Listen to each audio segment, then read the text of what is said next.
ഗവർണർക്കെതിരായ കരിങ്കൊടി പ്രതിഷേധത്തെ തുടർന്ന് SFI ഇരിങ്ങാലക്കുടയിൽ ആരിഫ് മുഹമ്മദ് ഖാനെതിരെ 5 ഇടങ്ങളിൽ പോലീസിനെ വെട്ടിച്ച പ്രവർത്തകർ ഗവർണറുടെ വാഹനവ്യൂഹത്തിന് നേരെ ചാടി വീണു.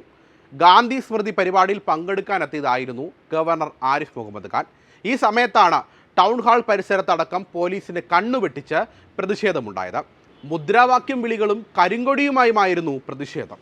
സർക്കാരും SFIയും ഒത്തുകളിക്കുകയാണെന്ന് ഗവർണർ ആരോപിച്ചു.